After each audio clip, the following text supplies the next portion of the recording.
इमरान खान के दोनों भांजों को गिरफ्तार कर लिया गया है। जैसे ही इमरान खान साहब की बड़ी रिलीफ सामने आता है सुप्रीम कोर्ट से, उसी दिन उसी रात को जो है वो अलीमा खान साहब के घर, अलीमा खान साहिबा के घर के ऊपर अटैक होता है। पहले खबर आती है कि नामालूम अफराद ने जो है वो उन्हें अगवा कर लिया है। फिर बाद में खबर सामने आती है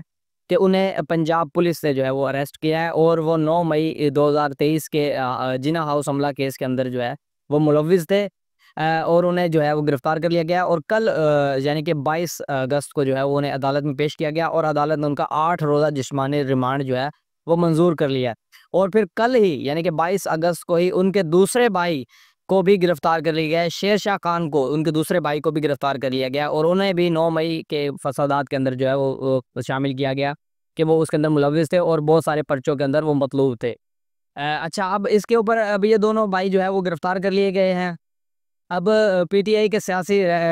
पीटीआई के तम का कहना है ये गिरफ्तारियां जो है वो सियासी इंतकाम है और ये सब कानून के बजाय ताकत का खेल है। अब इसके ऊपर थोड़ी सी टेक्निकलिटी के ऊपर बात कर लें कि जैसे ये गिरफ्तारियां आती हैं, जो सीनियर जर्नलिस्ट है जो कि कोर्ट रूम्स को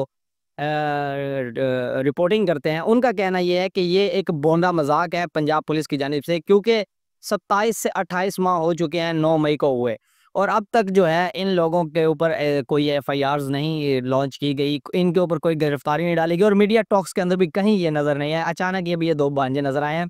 और मज़े की बात, इसकी टाइमिंग इतनी कमाल की है कि जैसे ही खान साहब को सुप्रीम कोर्ट की जानिब से जो है वो रिलीफ नज़र आता है तो पंजाब पुलिस एटलीस्ट या हुकूमत जो है वो हरकत में आती है। जैसे कि इल्ज़ाम लगाया जा रहा है पीटीआई की जानिब से, तो उनको जो है वो बराबर करने के लिए, बैलेंस करने के लिए इनके ऊपर मुकदमा कायम कर दिए गए। बॉन्डे ज़रूर है, टेक्निकल जितने भी लोग हैं उनके बात करने का अंदाज जो है वो इसी तरह से है। वो कहते हैं कि जैसे ही ये केस जो है वो आगे बढ़ेगा तो इसके ऊपर बहुत सारे क्वेश्चन मार्क जो हैं वो नज़र आ रहे हैं, क्योंकि 28 माह हो चुके हैं और इन 28 माह के अंदर इनमें से ख़ास तौर पर जो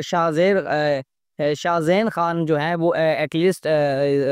पाकिस्तान को बहुत सारी गेम्स के अंदर प्रमोट भी करते हैं, तो वो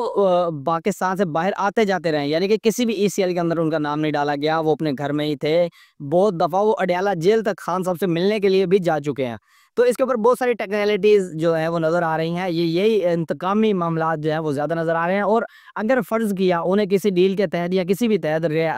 रिलीफ़ भी दिया हुआ था, तो अब भी जो है वो हुकूमत की इसे गलती ही कंसिडर किया जाएगा, क्योंकि अब सिंपैथी वोट जो है वो उनकी तरफ बढ़ गया है। क्योंकि एक नज़र आ रहा है ना कि खान साहब को जैसे रिलीफ दिया गया, उनकी बहनों के ऊपर, उनके भांजों के ऊपर जो है वो अटैकबाजी जो है वो शुरू हो गई है। अब बाकी मज़ीद आप अपने कमेंट्स के अंदर इस चीज़ का इज़हार ज़रूर करें कि आपको क्या लगता है कि ये खान साहब के ऊपर खान साहब के भांजों के ऊपर जो उन्हें गिरफ्तार किया गया, ये टेक्निकल चीज़ें हैं या इंतकामी वजूहात हैं? ये आप कमेंट करके ज़रूर बताइएगा।